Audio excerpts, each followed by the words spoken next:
Hello guys and welcome back.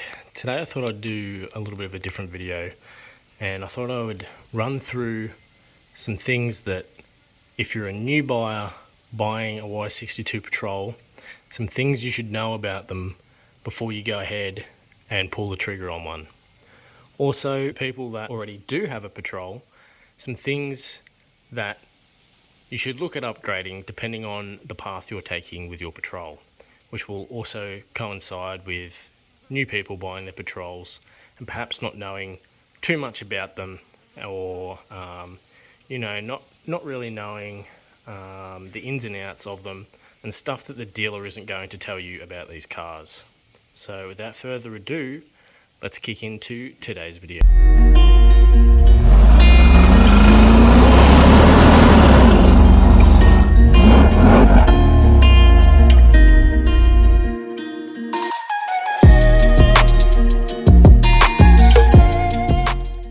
Now, despite its luxury facade, the car is actually very capable off-road, and it excels in pretty much everything that the car was sort of designed for.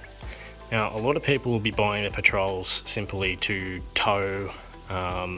Maybe they're a bit older, a bit more mature, and they've decided, I'm going to take a year off work, or perhaps you're retired, and you're looking for a vehicle that's going to be able to tow the van around Australia, go on holidays, see the grandkids, whatever. Now, the Patrol is going to do that excellently. Now, there's a lot of people out there that don't quite understand Nissan and the Patrol, and are going to say it's not actually a 3.5 ton towing capacity. It's actually incorrect. This car will quite happily tow 3.5 ton, no dramas at all, from the factory. Now, you will notice that the car won't be as happy as what it would be not towing or being modified, although the car will happily tow 3.5 tons, no dramas at all. So if you're reading reviews online and people are saying, no, it's not 3.5 ton because this or that, it's incorrect. This thing will happily tow 3.5 ton straight out of the box. So don't listen to those people because they are uninformed and just like to stir shit. If your van is quite a large van, quite heavy, there's a few things that you're going to want to upgrade for peace of mind and reliability when you're out on the road and you're towing. Which also leads me into getting accessories installed by competent professional mechanics who know what they are doing. Now, on this channel, I like to show people new accessories, new things for their Patrols, and also doing them yourself. Now, I have quite a lot of mechanical knowledge. I've been working on cars for quite a few years now, doing stuff myself. On my Turbo, I did a lot of things myself, but there is just a lot of things that I don't know yet, and simply just didn't have the tools to be able to even accomplish the task. So if you're in that boat and you don't know and you don't have the tools and you don't feel competent to do stuff, that is completely fine. Take it to a reputable mechanic that works on these cars. Now, the reason I say this is because a lot of people are getting turned away by the Patrol because they apparently have so many faults.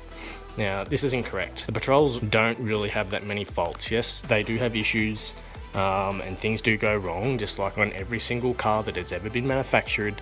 There's not one car that is 100% perfect. Now, the Patrol is by no means perfect, but it is an extremely reliable car when things are done properly. These cars can be quite temperamental, especially when it comes to wiring. There is a lot of electrical components in the car. There's a heap of wires. There's a heap of hydraulic lines, and there's just a heap of stuff going on everywhere underneath the car. So I stress very highly that you go somewhere that knows Patrols and knows how to work on them correctly. Now, a lot of faults come from the trailer plug. So if you have one installed and you're towing, ensure it's done correctly, or if you're competent enough to do it yourself, just double check your work and make sure that everything is 100% and nothing is loose and everything is connected as it should be. Nothing's, going to fail and potentially send your car into limp mode, which is something that does happen with poorly installed trailer plugs. So there is a couple of different harnesses for different iterations of the Patrol depending on its series. So ensure you've got the correct one for your car, and as I said before, make sure it's installed by somebody who knows what they're doing. Like I said, they can be pretty temperamental in the fact that they can throw codes, they can go into limp mode, they can have a loss of power, they can do funky things, especially if the trailer plug gets wet, which will cause issues again, and it'll just make the car have a hissy fit pretty much. Something to keep in the back of the mind, and perhaps something to pack on your trips, is maybe a bit of CRC or some other compound that will allow you to disperse water if in the event that your trailer plug does get wet. So it'll just help to mitigate that from happening. Also, another thing to probably carry is a scan tool. Doesn't have to be a flash one, anything that can clear codes, just so if you do have a code, you can see what it is. If you're in service, you can Google what it is, and if it's nothing major, clear it and get it looked at a later stage. Now, I did mention there was a few things that you should be looking at upgrading if you are going to be towing. Because as I mentioned at the start of the video, they will tow quite happily straight out of the box, and a lot of people do that. Although you sort of run into other issues if you're doing that. Now, as I mentioned in another video I did, Nissan isn't catering to everyone. They can't. They're a car manufacturing company bringing out basically a platform for you to be able to modify to suit your needs. Because Nissan can't build a car that's going to be for towing, because only people that are towing something are going to buy it. People like me who will eventually do a bit of towing here and there, but are predominantly going to use it as a car that's going to go camping, for driving, and doing them sort of activities, it's not really going to be suited for me, because I'm not going to really need those sort of things when I'm going to be doing something completely different. Yeah, the car's good, but with modifications it will be better. So those modifications include, this is my opinion, this is what I believe you should do, this is what I will be doing once I start having a reason to tow. The things that I'll be looking at modifying once I start doing that sort of stuff will be lower control arms, as they are a bit weak in construction. Also look at springs, because they're a little bit soft, but again, they're not designed so much for towing, they're designed for comfort. So some heavier springs. Look at doing some airbags, which is a very common modification for people towing, because obviously you can help keep the back of the car level, which in turn sort of helps with tyre wear and that sort of thing, which is another point of the Patrol as well that's a bit of a downfall. So we're looking at doing those things. Look at upgrading brakes. The brakes on this are actually fantastic, like they pull up really well, so quite impressed with how the car stops. Car stops very nicely, but it's just good peace of mind, and you know that they're not going to fade if you happen to do a lot of braking going downhill or something like that. Yeah, lower control arms, eventually upper control arms, and that's sort of about it. You don't really have to do too much to them, and they're quite good for towing straight off the bat with just a few mods like that, and yeah, you'd be pretty set to go. So there's those few things that I would do, and I would recommend for people to do if you were looking at towing, which also sort of goes hand in hand with if you're going to be forward driving, like doing hard stuff as well. I would look at upgrading lower and upper control arms, and probably putting some heavier springs in as well, because you'd be carrying a bit more weight, so it'll just help to keep the car more level. So I'll be looking at doing those few things as well, with a couple of other little things. Now, these cars can be a little bit temperamental, I suppose you could say. They can be a little bit soft, you know, going from its predecessor, the GQ and GUs. You know, they were very strong cars, whereas this is sort of more luxury, and it's sort of more focused towards families going forward, not so much forward driving, but like camping and touring around Australia and stuff. So fantastic touring vehicle, heap of room, comfortable, and plenty of power. So great for touring. Can be a little bit temperamental, a bit funny at times, can be a little bit soft. Now I say this as a lot of people would probably be quite cross with sort of how I use my Patrol. The day after I got it, straight out onto the tracks for driving, and it was scratched the day after I'd picked it up. And a lot of people would be like, why would you do that? You know, are you crazy? You spend $92,000 on a car just to go and scratch it. Now, it took a lot of convincing myself that I bought this car to use it as a four-wheel drive, and that's why I got it, so I could four-wheel drive and camp and, you know, do that sort of stuff that I enjoy. So I can accept scratches and, you know, maybe a dent here or there, because it happens. It's just part of how it goes. So far no dents, which is great, but yes, the scratches are there and they're not that deep.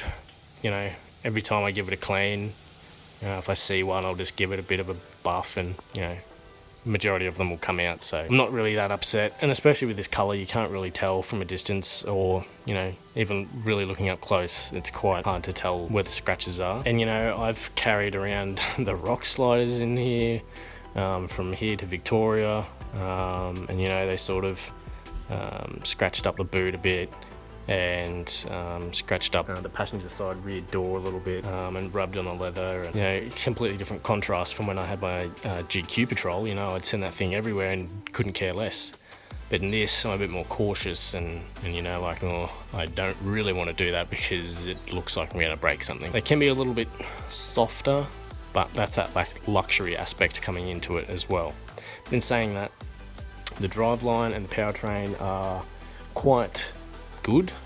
There's not too many issues, especially in the Series 5. The engines are great, plenty of power, obviously, and there hasn't really been too many reliability issues that I've seen.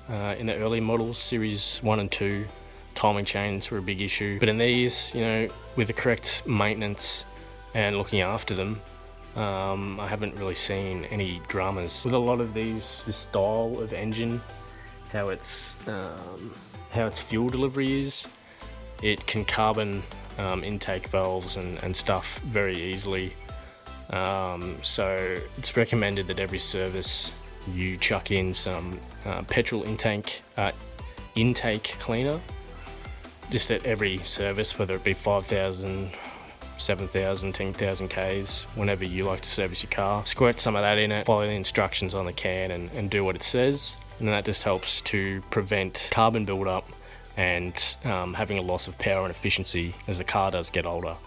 So that's a bit of preventative maintenance there, just to ensure that, you know, your car stays as in good condition as it can for as long as it can without having to have a rebuild or something like that. So that's something to also consider. You know, there's a little bit of different maintenance when it comes to these cars, because they're not so much conventional like the older generations of Patrol or Land Cruisers, or, you know, Hiluxes, or whatever it is. So it's something to be mindful of. Just do your research and look into other things you should be doing, because, yeah, they're not, you know, the conventional four-wheel drive that you would expect. Also, being IFS, that's another thing to consider as well. IFS is great for handling. Off-road, it has its disadvantages, although, as I mentioned, they are fantastic four-wheel drives. Like, this thing blows me away with how capable it is. All that tech and suspension setup is quite good. Also, a set of tyres does definitely help. So that's something to also consider as well. And, you know, you gotta really think, what am I going to do with the car? What do I want it for? Instead of just picking it just because you like the looks of it, you know. So something else to be quite mindful of with Patrols as well is, not only is the car expensive, and not only is it expensive to run, it's expensive to modify as well. So ensure, if you're going to be buying one of these, ensure you've got the wallet to back it up. So if you're wanting to do upgrades and stuff, they're quite pricey. Now, availability and parts prices have definitely gone down, maybe in the last 3 years, 4 years or so. I sort of noticed it when this Series 5 came out. Before that, things were quite expensive, and it was mainly just because there wasn't a lot of Patrols on the road.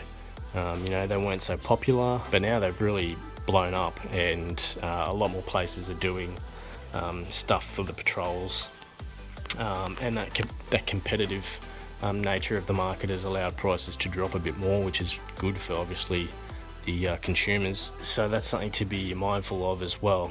You know, like a wheel and tyre combo, if you want to run 35s for example, expect, you know, wheels and tyres to cost you, you know, probably $4,500–5,000 minimum, depending on what tyre brand you go for, and obviously wheel brand. But for example, these methods, the Mickey Thompson Bahas that I originally wanted for the car, was going to be, you know, only $2,500 for just wheels, and pretty much the same for tyres as well. It is quite expensive to run these cars and to modify them, so just be cognizant of that, and yeah, ensure if you're going to want to do these sort of things, just ensure that you have the money for it, because it is an expensive game. Now the reason you want airbags, like I mentioned, is so you can keep the car level when you're towing, because obviously there's a lot more weight on the rear of the car with your tow ball weight, which will sag the rear of the car and can easily wear out tyres very quickly with that added pressure on those rear tyres. So adding airbags helps to keep the car level, which then helps to increase your tyre life. Also, speaking about temperamental, I've had to chuck the stock cats back on, as I've got O2 sensor issues as well. We've got the check engine light on, and yes, scan tool saying bank 1, sensor 1, having some O2 sensor issues, intermittent voltage and temperature reading issues as well. So something's going on there, so I've chucked the stock cats back on so Nissan doesn't get upset and blame it on having cat deletes as the issue that's caused this problem. Like I said, like this car's only got 16,000 Ks on it, and you know, I've stuffed an O2 sensor somehow. Don't know, must be a faulty one, I'm not sure. Just a bit weird that it would happen after like not a lot of time. This is exactly what I'm saying, like they do funky little things like this that sort of makes you a little bit, you know, unprepared.